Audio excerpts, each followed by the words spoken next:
How's it going, everybody? I hope you're all doing really, really well, and thank you so much for joining us in tonight's video. Tonight we are going to be doing a very particular array of questions to help you all fall asleep,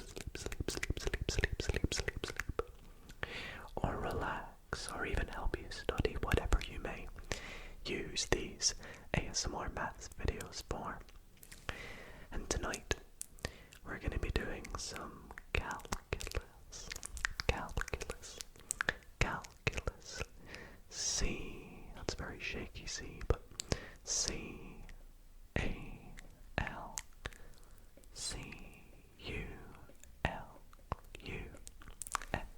calculus questions.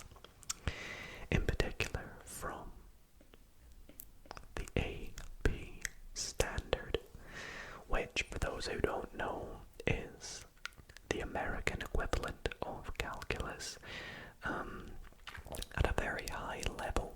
So the questions in this video will be of a pretty difficult, in my opinion, standard, and are all in American exams.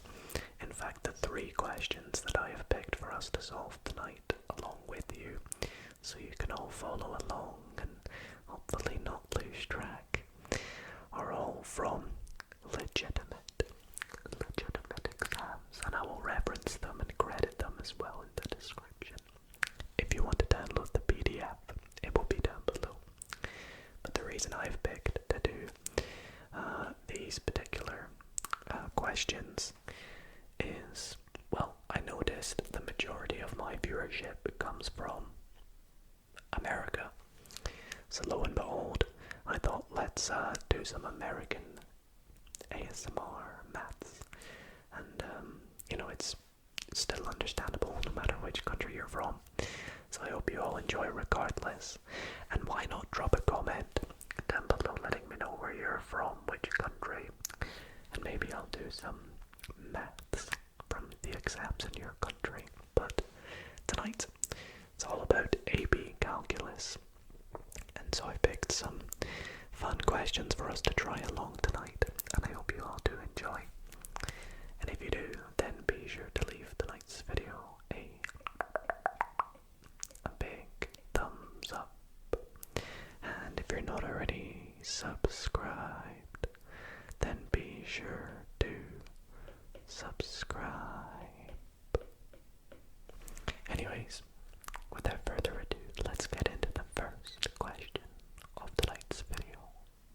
Okay, so the first question I have for us tonight is a question from the 2009 AP calculator paper, and it is question number 2. Now, I noticed when looking at these papers that they all seem to follow a particular format, so this was kind of one just picked at random. And it is a calculator question, so I have a calculator with me, although having glanced at it, I might be able to do some of it without a calculator. So let's take a look at what the question says for us. Now I'm just checking my highlighter size. Might go a little bit larger. Perfect. So it says the rate at which people enter an auditorium for a rock concert is modeled by the function R, given by R of t is equal to this thing here, which is 1380t squared minus 675t cubed, where t is between 0 and 2, but it can also be equal to them. R of t is measured in people per hour. No one is in the auditorium at time t equals 0. That's pretty important. So at t equals 0, R of t is going to be, the amount of people there is going to be equal to 0 when the doors open, and the doors close when the concert begins at time t equals 2. The first part of the question question, part A, says how many people are in the auditorium when the concert begins. So before we move on to part B, let's give this a bit of a go. So, how many people are in the auditorium when the concert begins? So the concert begins when the doors close at t is equal to 2. So we are looking at the amount of people between the times of t equals 0, which is when the doors open, and when the doors close at t equals 2. So the rate of change, the difference in that over those 2 hours. So we could model this as a bit of an integral. So we could kind of say, if r of t is equal to the rate of people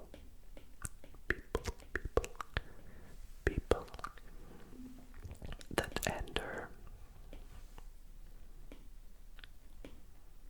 If we're trying to find some sort of instantaneous amount, let's just say an instantaneous, I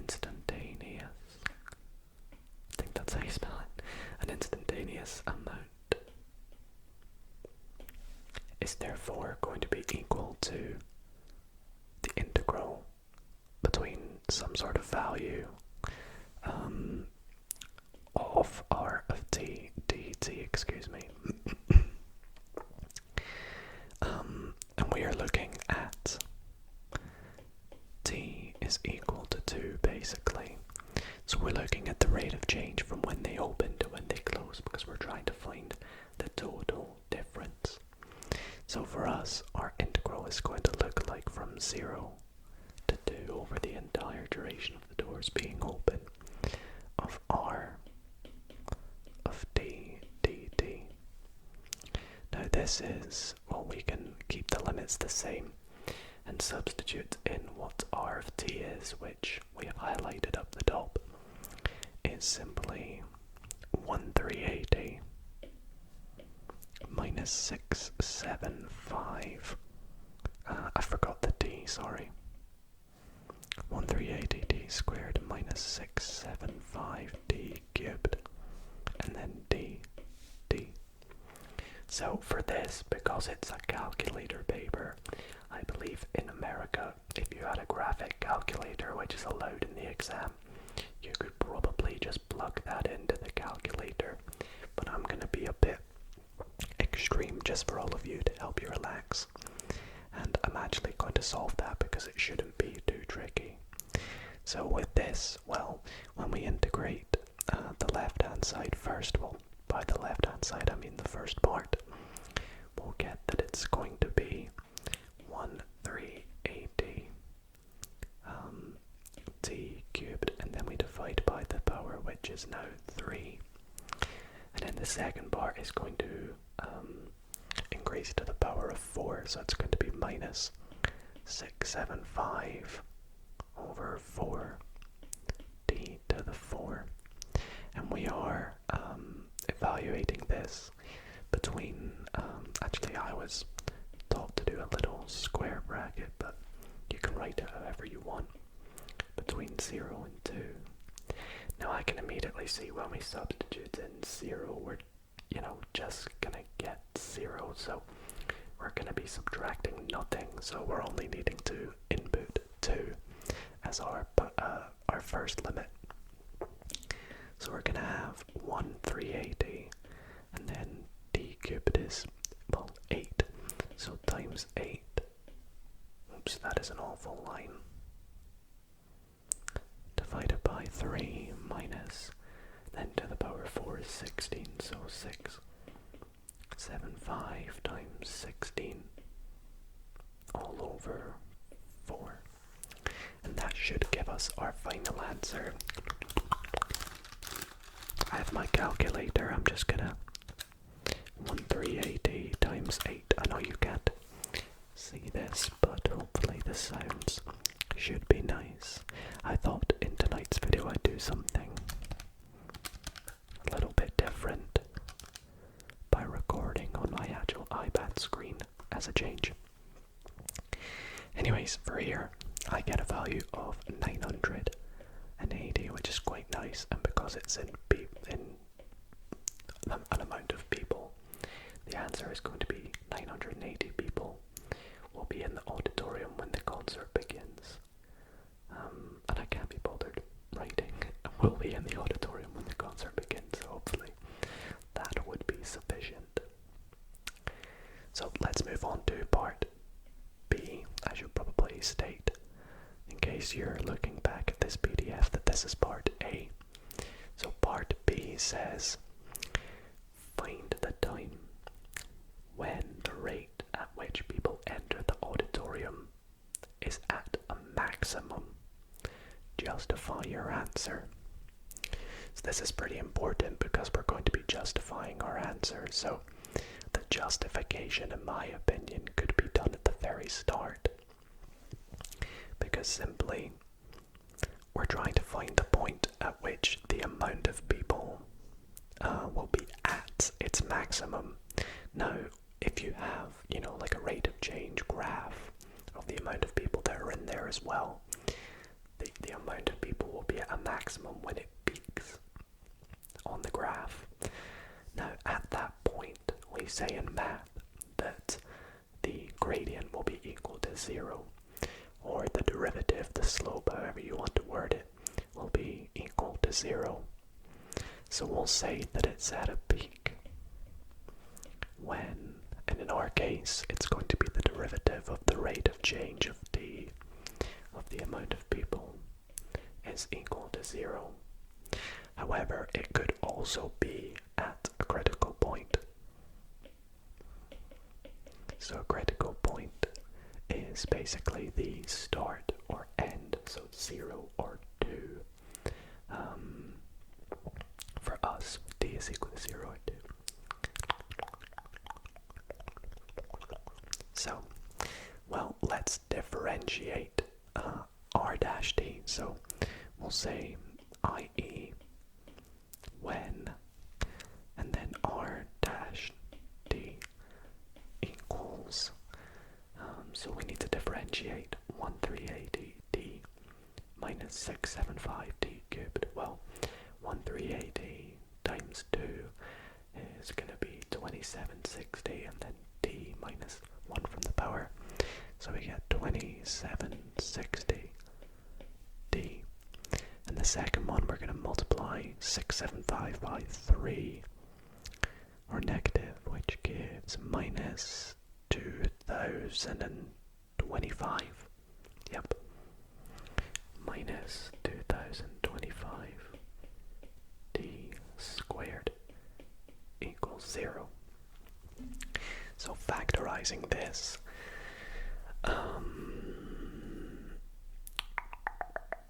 what can we take out? I mean, we could take out t as a factor.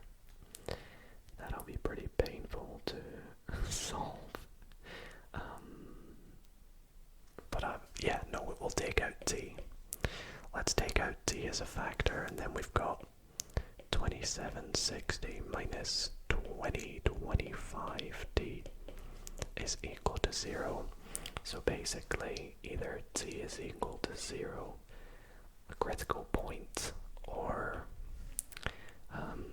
2760 equals 2025d, or t is equal to, definitely going to need a calculator to do 2760 divided by 2025, which gives us roughly 1 point. I'm going to just do 2 decimal places, so 36. It goes 362962963, but that should do. So, or a critical point. So, or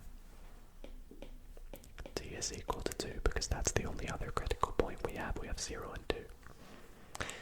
So, now we want to work out which of these will give us the highest amount of people, or in our case we're looking for the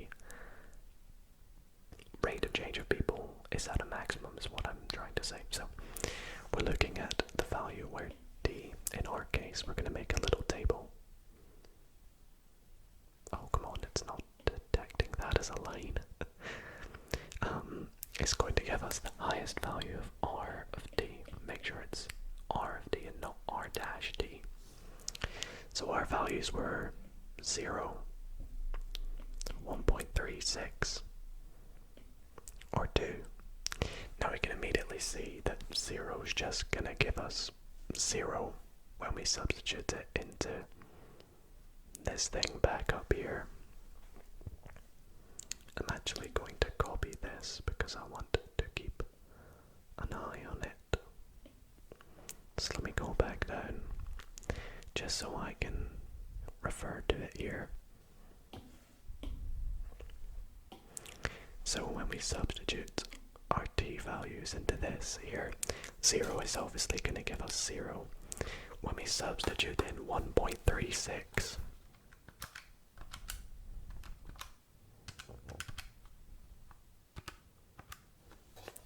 I'm just quickly doing that. We get roughly 854.5, and I say roughly because that's an estimate, because of course this 136 was an estimate, it's not an exact. However, when we substitute into, if there's a clear difference between that and 854, then our estimate doesn't really make a difference. And it doesn't, because 2 will give us 120. So we can see that there is a clear maximum here, which is when we'll say the maximum is when the time is equal to 1.36. So basically, to interpret this in a real life scenario, after the doors have been open for 1 hour and 0.36 of an hour, the rate at which people are trying to get into the concert is at its highest. And, you know, I'm just saying that in case you don't understand my reasoning, and the justification is already proven, so that's good. So what's part C? Let's go on to part C. I think you guys are going to get a nice long video tonight, having 3 questions in store. I think the exam usually has about 4 or 5 per exam, and you get an hour to do them. So C says the total wait time for all the people in the auditorium is found by adding the time each person waits, starting at the time the person enters the auditorium and ending when the concert begins. The function W models the total wait time for all the people who enter the auditorium before time t. The derivative for W is given by 2 minus d times r of d. Find W of 2 minus W of 1, the total wait time of those who enter the auditorium after time is equal to 1.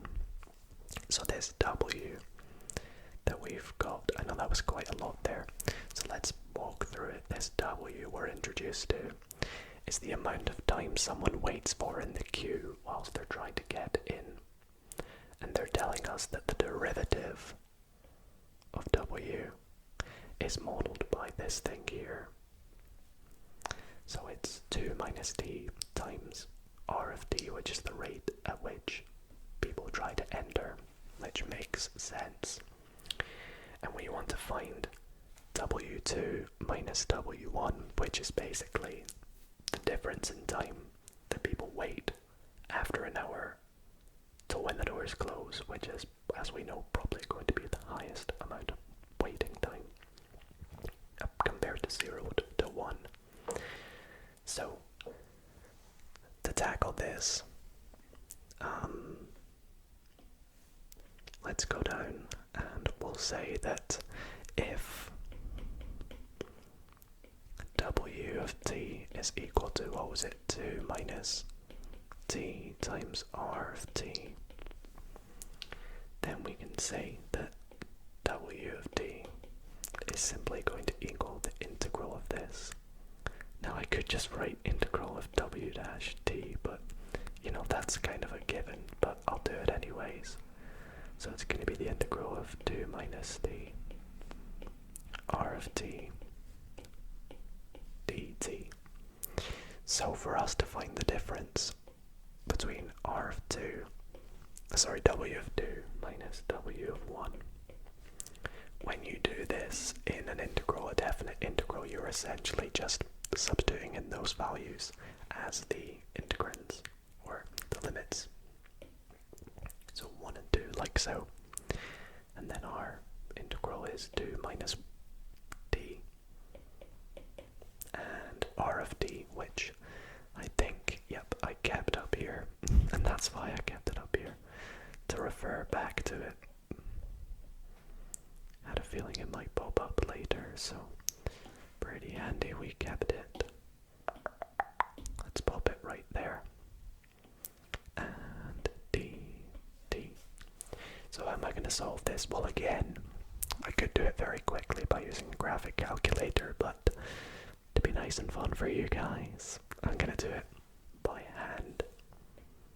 So let's multiply out the 2 first. So 1380 times 2, I mean, we did that before. We simply said it was 2760. And we're going to have t squared. And then minus 675 times 2 is minus 1350. I need to make sure I don't make any mistakes here. This is very important because 1350 is very similar to 1380. And then multiply the negative d, we're going to get negative 1380d cubed plus, because 2 negatives, 675d to the power 4.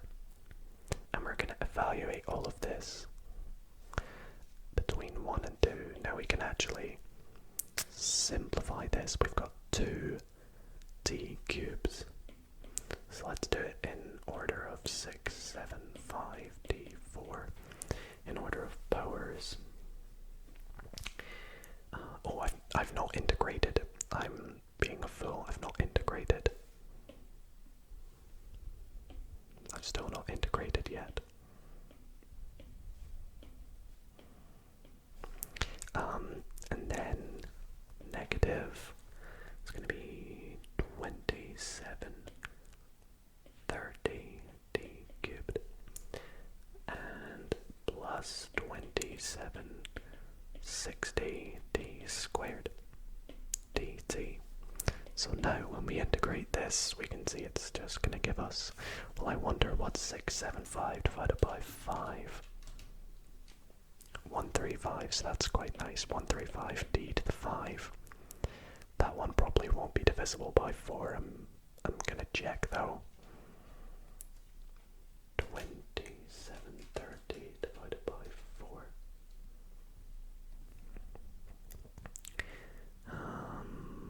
Sorry, by 5. No, by 4. I'm right.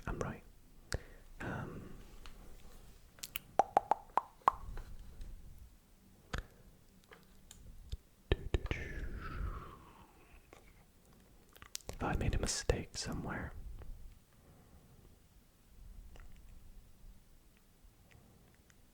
I'm dividing by 4, right? 2730 divided by 4. Oh, it is divisible. That's why I thought I made a mistake. So minus 1365 divided by 5. D to the 4. And then come on. 2760 divided by 3. Oh, it is. 3 for 3, let's go. 920t cubed.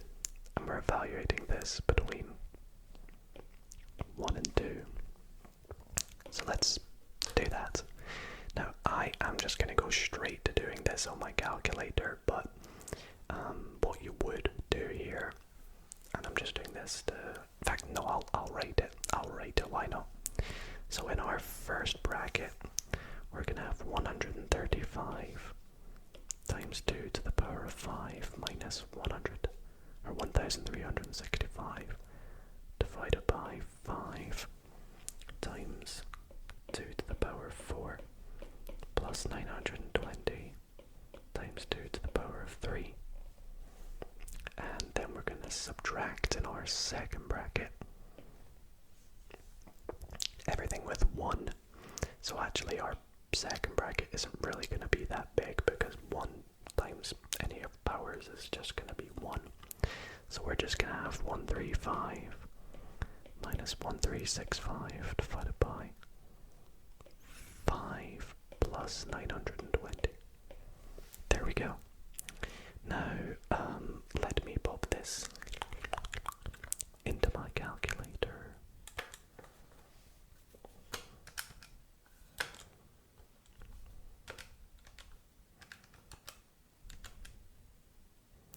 Oh, I want to just quickly correct something.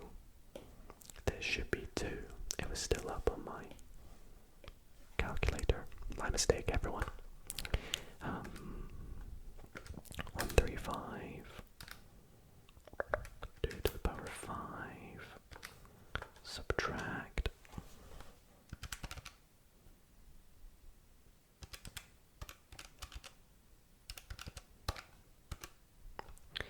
subtract 135 minus divided by 2 plus 920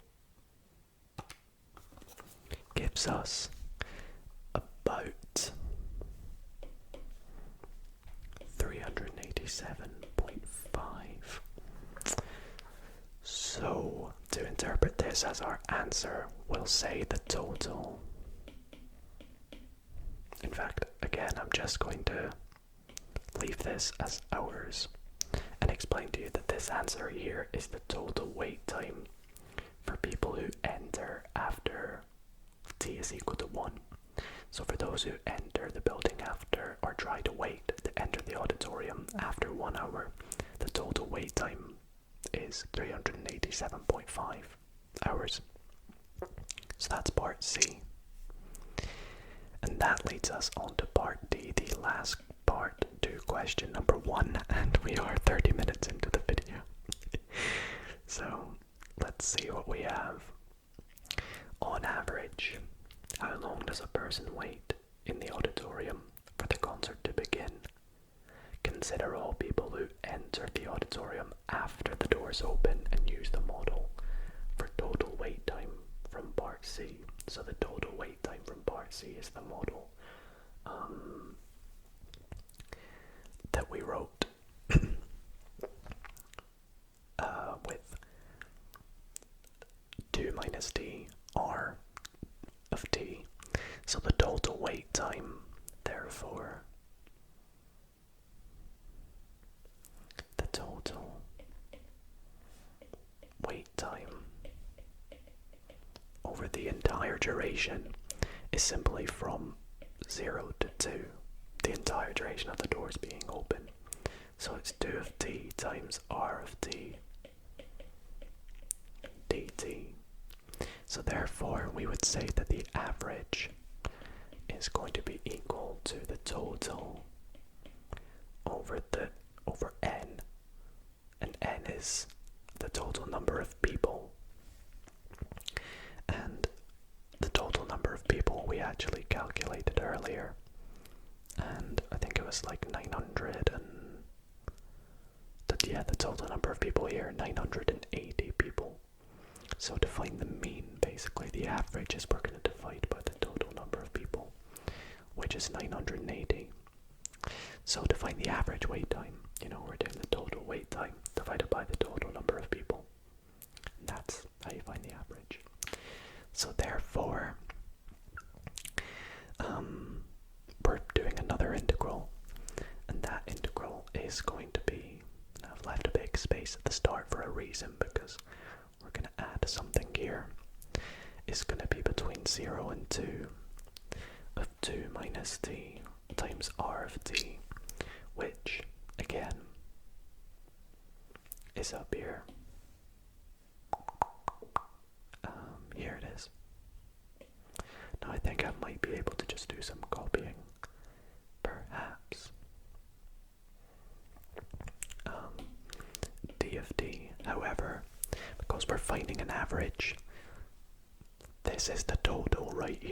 this integral and we want to divide by 980, that's the same as multiplying by 1 over 980.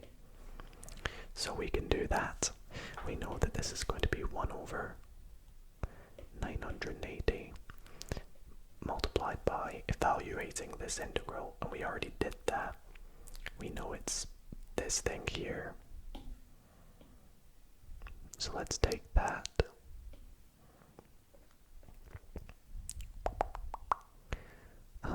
Whoops, what have I done here? I think it copied part of it that I wasn't expecting it to. So there we go.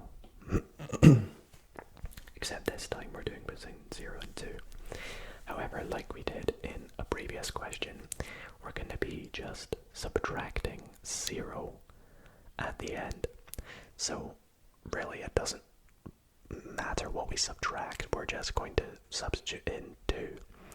So we're going to have the total, or the average, being 1 over 980 times 135 times 2 to the power 5 minus 1305, or is that a 6? Oh gosh, I think it's a 6. Well, it's whatever 2730 divided by 4 was. It's a 6, can confirm. Divided by 2 times 2 to the power 4 plus 920 times 2. And putting this into a calculator,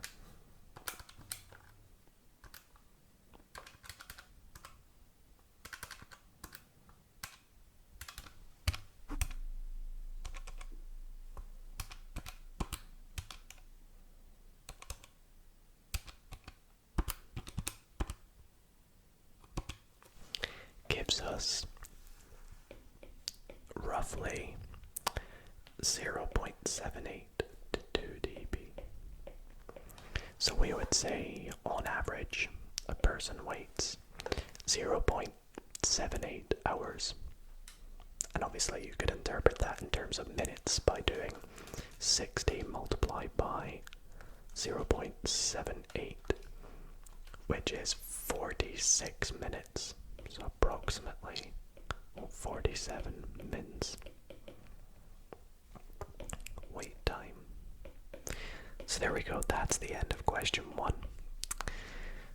Not too bad, pretty good, considering I did most of it without a calculator, a lot of the integration which you can do with a calculator in these exams. So that's why this video might end up being a little bit longer. But yes, hope you enjoyed that question. Let's move on to the next one. Alrighty, moving on to the next question. I'm actually going to enlarge it a little bit for you all. So this question comes from the 2017 AB paper. And this is question number 3, which we have a bit of a graph. The graph of a derivative of a function f. And the question says, the function f is differentiable on the closed interval minus 6 and 5 and satisfies f of negative 2 is equal to 7. The graph of f dash, the derivative of f, consists of a semicircle, which is this bit here, and 3 line segments.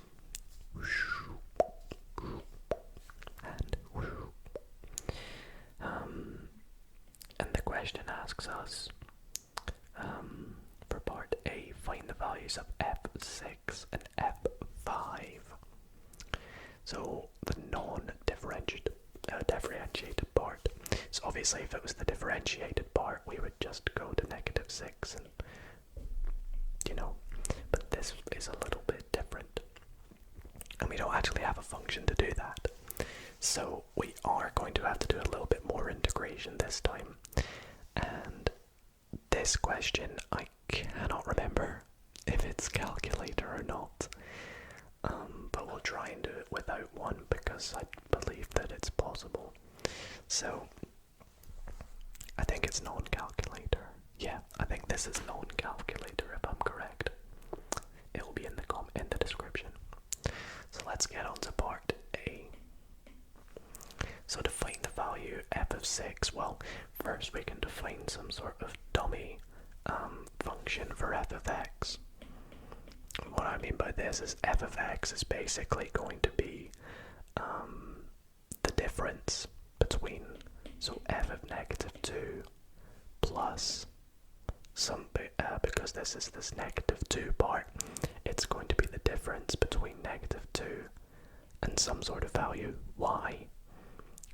In fact, I probably shouldn't use y, let's use c of f dash of c dz. And with that, we can use this to help us work out our values. So for example, f of negative 6 is going to be f of negative 2. And well, this time we have to actually subtract because we're working it out down to negative 6. When it's 5, we'll add because it's the difference between the values going upwards. But this time it's a negative value. So it's going to be between negative 6 and negative 2. And basically when we work out what this integral is going to be, which is f dash of x dx, it will tell us, because we know f of negative 2 in the question is 7, it will tell us what the difference in values are going to be, which will therefore give us negative 6. So let's look at what that's going to give us. Well, we're going to have subtract, and then in brackets, let's look at what the integrals are going to be. Now, we know that the integrals between values are just the areas under a curve. So we're looking at the integrals of the area under the curve of negative 6 and negative 2, which is here and here. So it's going to be the area of a triangle, this little area in here. Now the area of a triangle is simply a half base times height. So it's going to be a half times, and the difference in x is 4 and the difference in height is 2. So a half times 4 times 2, I think it was. So that's going to give us 7 minus 4, which is, well, 3. So that's f of negative 6. F of 5 should be slightly easier. It's going to be f of negative 2 plus, and then actually it won't be slightly easier, it'll be harder because we have more areas to work out of that. So we know this is 7 plus, so this time we're doing negative 6 to 5. Well, we know negative 6 to 2, or negative 2 is 3. So that's the first area we're going till we get to the very end, because that's 5. If you count the numbers 1, 2, 3, 4, 5. So we're going till we get to there. So we've done the first area. The next area is the area of a semicircle. Now the area of a circle is pi r squared.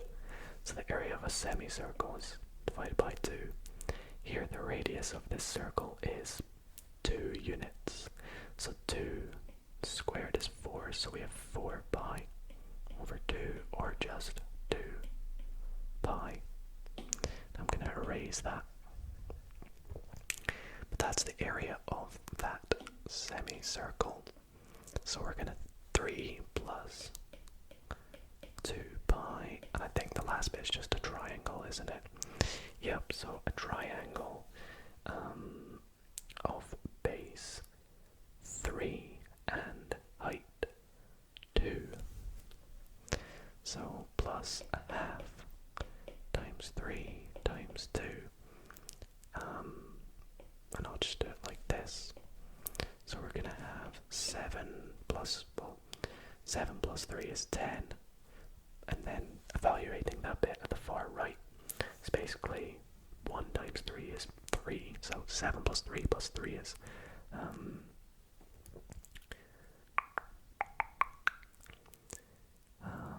have I made a mistake somewhere? 7 plus 3. Oh, I think I have, because this semicircle is negative, it's below. The area is negative. Let me fix this up.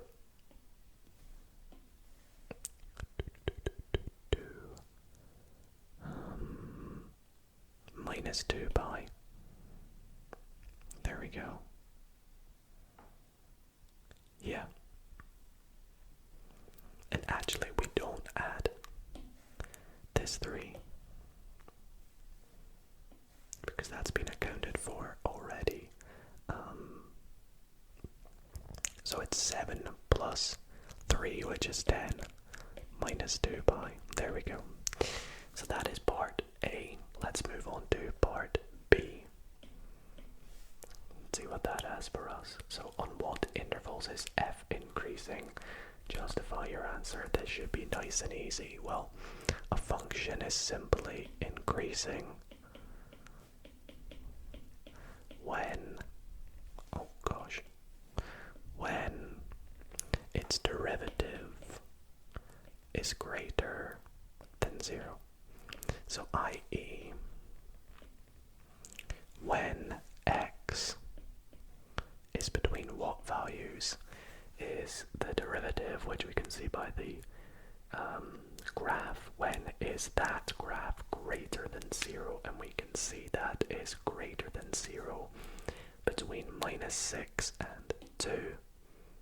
Just gonna rub this out. So it's above the x-axis between negative 6 and negative 2.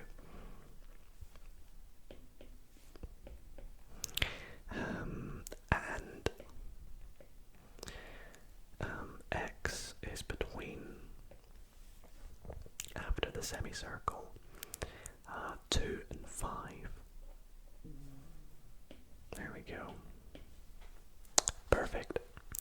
So nice and easy question there. Moving on to part C. Find the absolute minimum. So it's kind of, kind of similar to what we did earlier in this video. Find the absolute minimum value of f on the closed interval.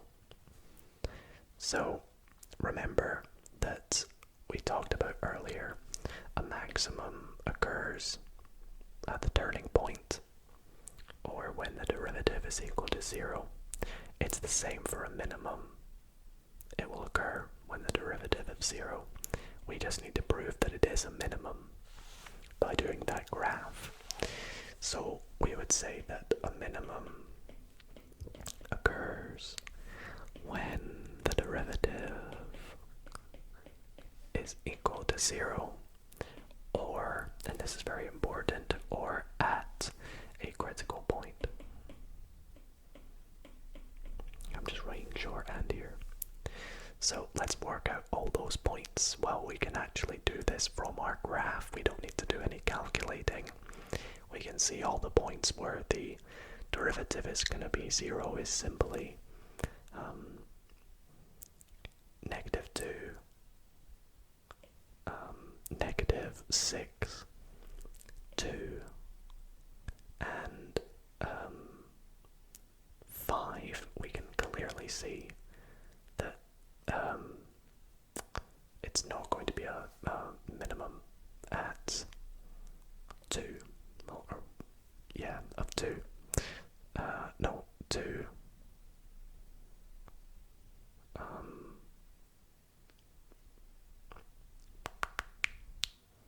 yeah, so we're going to have 4 points. We're going to have x is equal to negative 6, x is equal to negative 2, x is equal to 2, and x is equal to 5 as the points we're working out. They're the only points we have to do it at, so let's do our graph.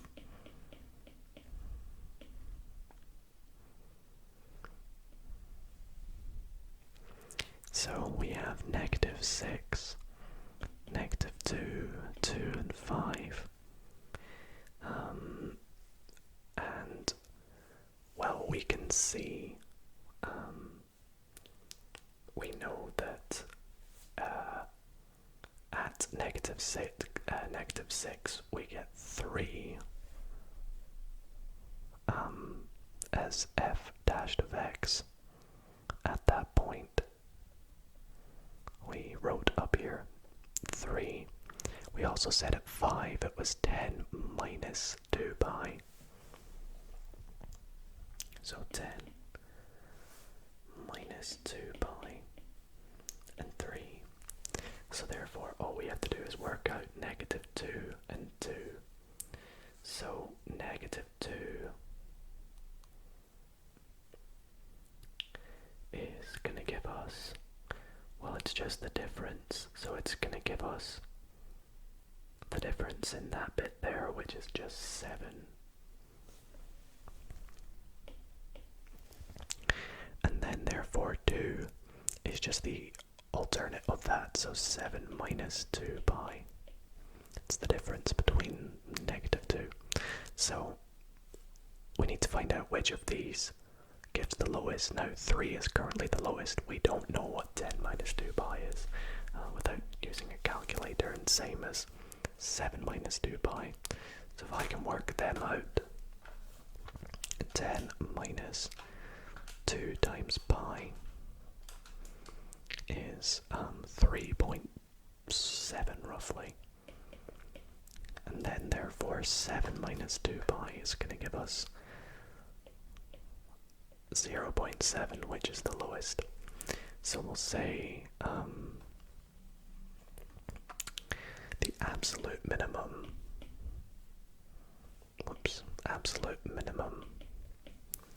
occurs when x is equal to 2, i.e. at 7 minus 2 pi. Perfect.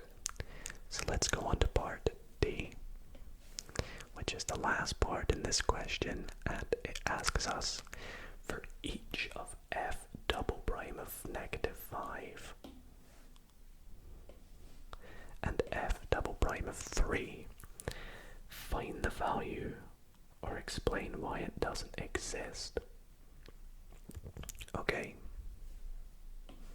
so it's just a bit of, working out derivatives, using derivatives, and the rule of what a derivative is from first principles.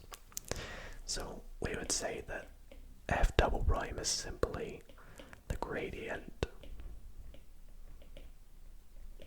at that point. So at the point we're working out on the graph, f double prime is the gradient at that point. So we're looking at the slope. And if we're looking at the slope, it's just looking at what it's going to be at that point on the graph.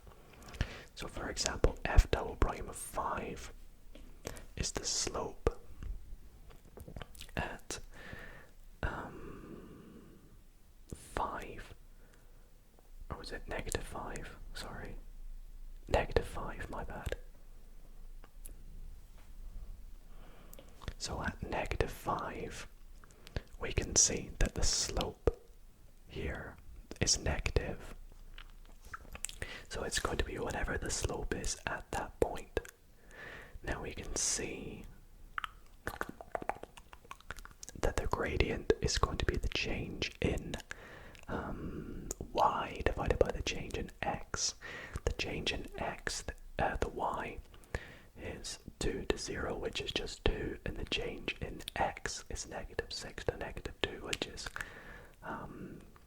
-4. So it's 2 divided by -4, which is simply -1/2. So it's going to equal -1/2. And f prime of, it was 3, I think. Let's take a look. So here, So here we have a slight different bit. So because we have a turning point, at this point we need to look at the gradient as it approaches that point. Let me kind of get a blue pen. So we need to look at the gradient as it approaches that point and as it leaves that point. Now when it approaches that point it's positive, but as it leaves that point it's negative. So therefore we won't actually have a value, it won't exist. So we'll say that it does not exist. Now I could work out the gradients, but we don't really need to. It asks us to justify, but it's probably enough to say that it does not exist. Because, and usually in calculus, the way you write that the limit, spoilers, the way you write that the gradient on the left does not equal the gradient on the right, which need to be equal each other, is that, or they're different values, negative and positive, is that you would say that the limit as x approaches 3 negative does not equal the limit as x approaches 3 positive, i.e. the slope to left is positive and to the right is negative, and they're not going to equal each other. So that's that question done. Not too bad. Little mess up on part A, I think, but got there in the end. And yeah, that's not really my forte of calculus, to be honest, but hope you all enjoyed that. And we'll move on to the final question of the video.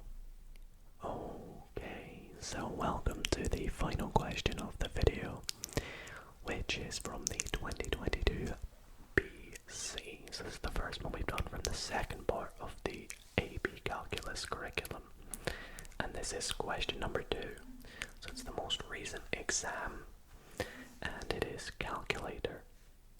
And this question looks like a bit of differentiation, so a lot of the same kind of things I've noticed being involved. I mean, you could just say that's what calculus is, but, you know, this one looks to be a bit more, you know, it looks a bit like it's got a bit of physics involved and implicit differentiation after a quick glance, so I quite like the look of it. That's my kind of stuff. So it says a particle moving along a curve in the xy plane is at position xt, yt at time t greater than 0. The particle moves in such a way that the derivative of x is equal to 1 plus t squared, and the derivative of y, its point, so the change in its y coordinate, is the natural logarithm of 2 plus t squared. At time t is equal to 4, the particle is at 0.15, so that's probably pretty useful later on. Part A says find the slope of the line tangent to the path of the particle at time t equals 4. So, the slope of the line tangent to the path of the particle at time t equals 4.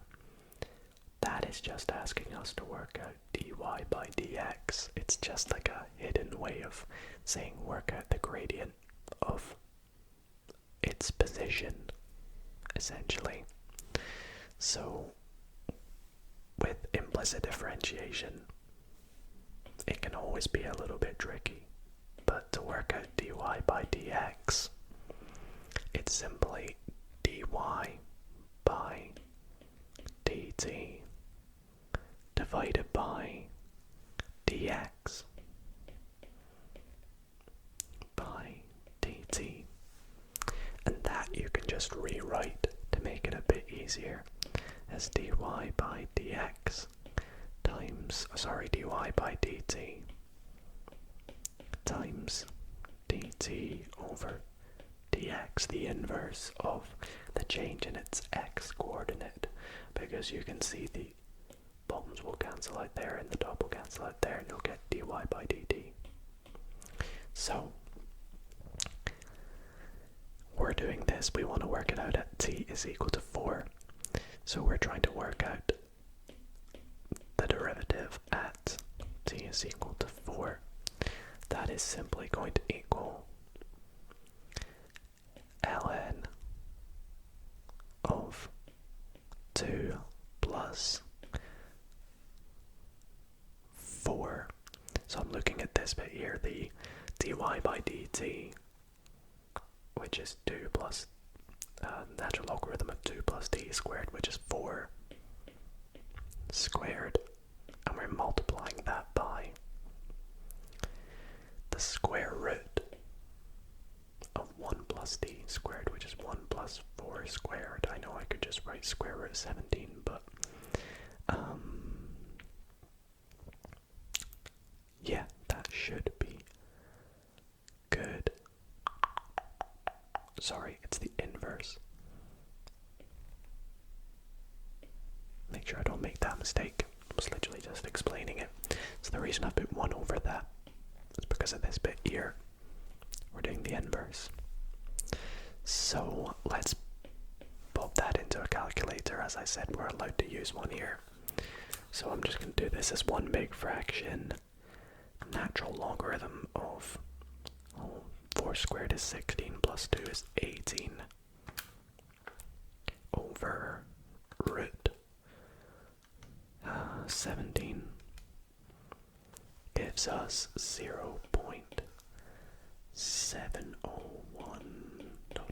which is just 0.7 roughly to 1 decimal place. So that is the slope of the line tangent to the path of the particle at time is equal to 4. Okay, it's part A as well. Let's go on to part B. We can do it on the same page here. Find the speed. Okay. Find the speed of the particle at time t is equal to 4. And find the acceleration vector of the particle at time is equal to 4. So luckily for me, we learned this in physics. So speed is simply just the speed in this case, because we have the coordinates, or the rate of change of x and the rate of change of y with respect to t. The speed is going to be the square root of that. So it's going to be the square root of the rate of change of x with respect to t squared, plus it's kind of similar to the distance formula, but because it's the rate of change, we're basically all good with that. So we have dy by dt squared, and then speed is usually given the symbol v. So at speed at t is equal to 4. We just substitute in 4 for that there. So we're going to have it to be the square root of, and we've already substituted in 4 luckily, so it's going to be root 17, we said, squared plus, and then we said it was ln, was it 18? Ln 4 squared plus 2 is 18 squared, and let's work that out. So square root of, well, we can just get rid of the first square root.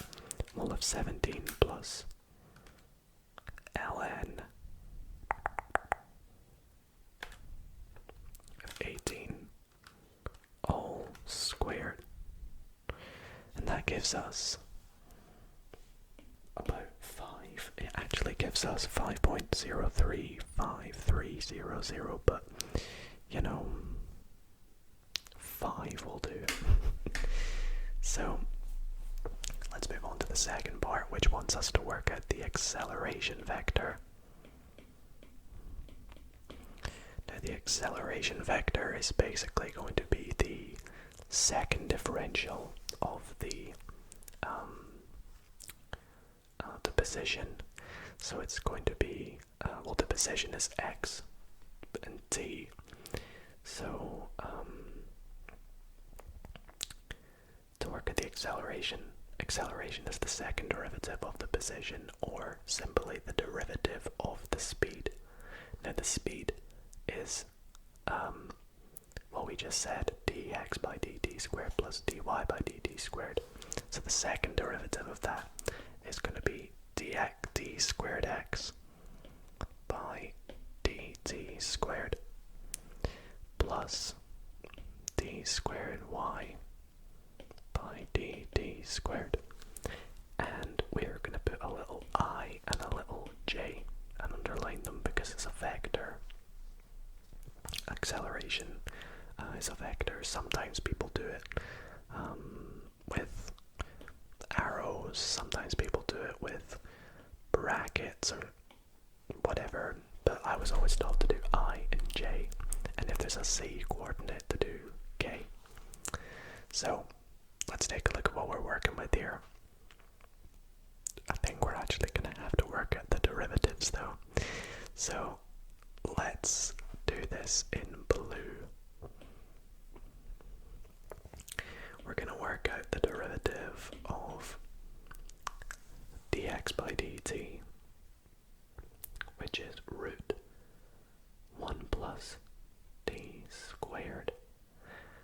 I'm going to rewrite that as 1 plus d squared to the power of a half, which is the same thing. So let's work that out. So bring the power down to the front, multiply by the derivative of the bracket, which is multiplied by 2t, then keep the bracket the same, and then take away 1 from the power, negative a half. So we're going to have 2t over 2, which is just t over 1, and then so it's basically going to give us t multiplied by 1 plus d squared to the negative a half, which is 1 over d plus 1 over the root of 1 plus d squared. So this is going to give us t over root 1 plus d squared, like that. And to explain what I did there, basically we got 2t over 2 root 1 plus d squared, and then I just cancelled out the 2's, and I changed the negative because I put it underneath the fraction. So now we're going to work out dt of dy by dx, which was, what was it, ln 2 plus t squared. Gosh, how do you do that? Okay, so the differential of a logarithm, we're gonna have 1 over whatever is in there, so 1 over 2 plus t squared, and then I think it's just multiplied by the derivative of, it's like the chain rule, so times 2t. So that's just going to give us 2t over 2 plus t squared. Okay, it's actually easier than I thought it was going to be. So therefore, the acceleration, which is given by a at t is equal to 4, is going to be equal to, as we had our formula back up there, simply t, oh, I've not substituted in 4 yet, so let's substitute in 4. So it's just going to be 4 divided by root 1 plus plus 4 squared, so root 17I plus 2 times 4 is 8 over 2 plus 16, which is 18J. And we could simplify that, but can I be bothered? Yeah, I'll be bothered. 4 over root 17I plus, and then divide by 2, you're going to get 4 over 9J. And there we go, that is part B, I think. Yep. So let's move on to part C. Part C, find the y coordinates of the particle's position at t is equal to 6. Okay, so to help us understand this one, we want to work out, so we can see in this part of the question up here, it says to us that the particle is at the point 1, 5 at t is equal to 4. We want to find out the y coordinate when t is equal to 6. So in this case, we want to find out y of 6. Now y of 6, like we've done in previous questions, is just going to be the difference of how it gets from 0 to 4, y4, plus the difference from 4 to 6 of y dash d dt, or, dy by dt. So we know that y of 4, I think it told us, yes, was 5. It's an oval circle. So we have 5. And then this part here, oh boy, is the integral from 4 to 6 of, if I remember, ln 2 plus t squared dt. Now I actually don't know how to integrate that off the top of my head, and I don't want to go into integration by substitution too much, so I'm going to quickly go and pop this into an integration calculator, and I'll be right back, which technically is allowed. I just don't have the ability to do integration on my calculator, but in an exam you would be allowed to do that because it's calculator. Okay, so I just popped it into a calculator and I got the answer to be 5 plus about 6.57. It's got more to it, but this will give us 11.57 roughly to 2 dB. So that's the y coordinate at t is equal to 6. Now, instead of attempting question D, I think for tonight's video I'm going to do something a little bit different, and that is set you all the challenge to try and do the last question in this video. So if you've made it this point, congratulations. You have a little bit of homework. I'm kidding. If you do feel obliged to go off and do this, then that would be awesome, but I just thought to change things up a bit, let's set you all a challenge. And part D says to find the total distance the particle travels along the curve from t is equal to 4 to t is equal to 6. Now for those wondering, I put all the PDFs, so I'll put this exact PDF in the description down below. So if you're wanting to go and print this out and try it yourself, feel free to send me pictures to my Instagram, which is in the description as well. I would love to see your work, and I'll actually give you a little bit of a starter so you can get to work with starting this question if you're struggling. So your clues is that it wants you to find the distance. Now we've so far talked about speed and acceleration. Notice earlier when we were doing speed, I mentioned the distance formula. And also notice that you're looking at the difference between 4 and 6. And when we've been talking about differences, we've been using integration, haven't we? So try and use the distance formula and some integration to help you work out the total distance from t is equal to 4 to t is equal to 6. And if you can do it, then that's awesome. But if you think you know how it's done, feel free to just comment how it's done. Or just comment your final answer in the comments. That would be so cool to see, but don't feel you have to do it at all. Just a bit of fun. But regardless, that is going to be it for tonight's video. A lot of maths, a lot of calculus. As I said, this video is specifically American AP calculus, and specifically calculus related. So if you enjoyed calculus, then I hope you enjoyed tonight's video. If you enjoyed maths, I hope you enjoyed tonight's video. And if you enjoyed ASMR, I hope you not only enjoyed this video, but found it nice and relaxing.